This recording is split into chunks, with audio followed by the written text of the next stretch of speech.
మీ business ఏదైనా మీ ఊర్లో promotion చేయాలంటే అది సుమన్ టీవీతోనే సాధ్యం. ఇప్పుడే సంప్రదించండి.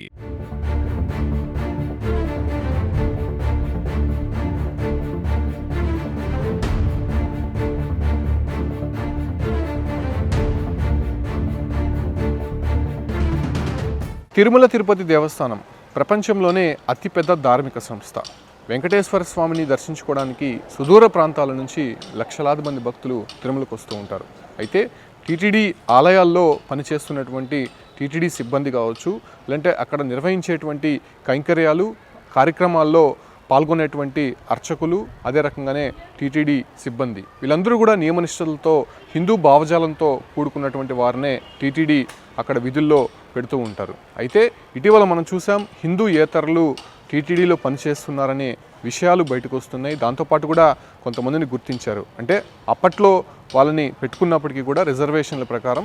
అయితే ప్రస్తుతం అక్కడ జరిగేటువంటి కైంకర్యాల విషయంలో కావచ్చు, లేదంటే కళాశాలలు, విద్యాసంస్థలు కూడా టీటీడీకి ఉన్నాయి కాబట్టి ఆ ప్రాంతాల్లో పనిచేసేటువంటి టీటీడీ ఉద్యోగస్తులు అక్కడ ఉన్నటువంటి విద్యార్థులకు కావచ్చు, లేదంటే వచ్చేటువంటి భక్తులకి హిందూ ఏతర విషయాలను బోధిస్తున్నారు, అక్కడ ప్రచారం చేస్తున్నారనేటువంటి విషయాలు కూడా బయటకు వచ్చాయి. సో అప్పటి నుంచి కూడా వాళ్ళపైన వేటు వేయాలని చెప్పి అనేక హిందూ సంఘాలు కూడా కోరుతున్నటువంటి నేపథ్యంలోనే కొత్తగా ఏర్పడినటువంటి కూటమి ప్రభుత్వం టీటీడీ చైర్మన్ బిఆర్ నాయుడు బాధ్యతలు తీసుకున్న వెంటనే మొదటగా చేసేటువంటి కార్యక్రమంగా ఈ అన్యమతస్తుల్ని బదిలీ చేయడము, లేకపోతే వాళ్ళకి ఇష్టం లేనటువంటి పరిస్థితుల్లో వీఆర్ఎస్కి పంపడం కీలకంగా తీసుకున్నటువంటి నేపథ్యంలోనే ఆ జాబితా కూడా సిద్ధమైనట్టయితే తెలుస్తుంది. అంటే మొదటగా దాదాపు 18 మంది పైన ఈ ఒక్క బదిలీ వేటైతే వేశారు.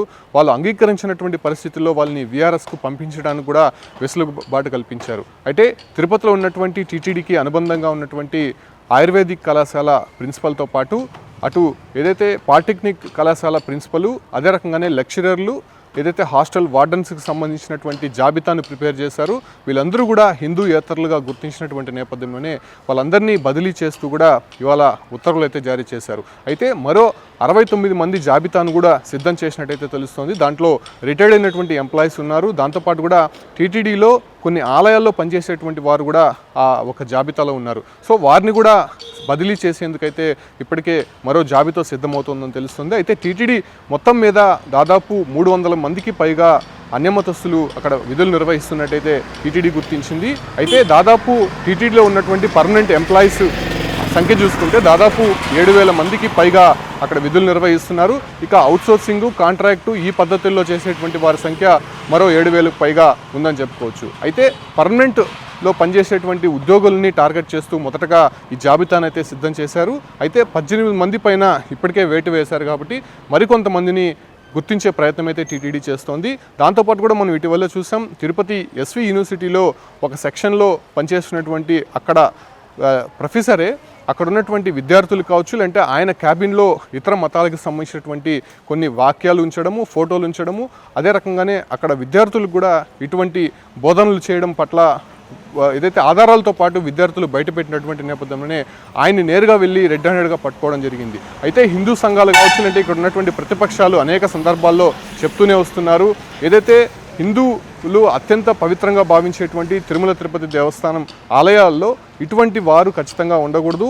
ఒకవేళ ఉంటే వాళ్ళు ఖచ్చితంగా హిందూ భావజాలంతో ఉండాలి, హిందూ మతాన్ని స్వీకరించాలి, వెంకటేశ్వర స్వామిని ఆరాధిస్తూనే అక్కడ విధులు నిర్వహించాలని చెప్పి కూడా అనేక సందర్భాల్లో చెప్పారు. కాకపోతే అక్కడ ఉన్నటువంటి సిబ్బంది తీరు మారకపోవడము, టీటీడీ జీతం తీసుకుంటూ అక్కడ ఉన్నటువంటి స్వామివారిపైన నమ్మకం లేకుండా కనీసం స్వామివారికి సంబంధించినటువంటి ప్రసాదాలు కూడా తిననటువంటి పరిస్థితుల్లో అక్కడ సిబ్బంది ఉన్నారు కాబట్టి సో వాళ్ళ పట్ల కఠినంగా వ్యవహరించాల్సినటువంటి అవసరం ఉంది.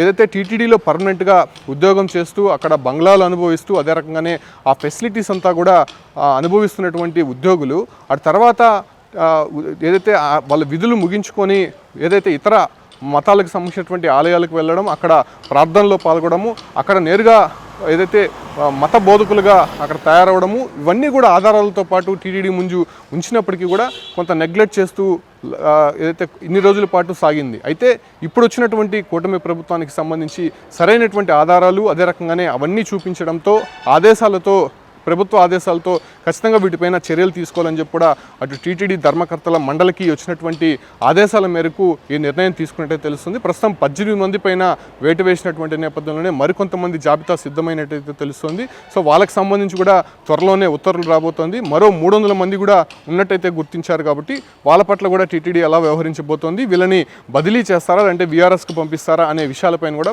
ప్రస్తుతం సందిగ్ధత నెలకొన్నటువంటి నేపథ్యంలోనే ఆ ఒక ఆప్షన్ కూడా వాళ్ళకే ఇస్తున్నట్టయితే టీటీడీ ప్రకటించింది. కాకపోతే ఏదైతే హిందూ సంబంధించినటువంటి కార్యక్రమాలు, ధార్మిక కార్యక్రమాలు, స్వామివారికి జరిగేటువంటి కైంకర్యాల విషయంలో కావచ్చు, లేదంటే అనుబంధ సంస్థల్లో ఉన్నటువంటి కాలేజీలు, ఇతర ఆలయాలకు సంబంధించి కార్యక్రమాలు, అదే రకంగానే వైదిక కార్యక్రమాలకు సంబంధించి వీళ్ళందరినీ కూడా అక్కడ ఉంచకూడదు అనేటువంటి విషయాలని స్పష్టంగా టీటీడీ యాక్ట్లో చెప్తోంది. కాబట్టి ఆ రకంగా వీళ్ళంతా కూడా బదిలీ చేసేందుకైతే టీటీడీ సిద్ధం అవుతున్నట్టయితే స్పష్టంగా తెలుస్తోంది.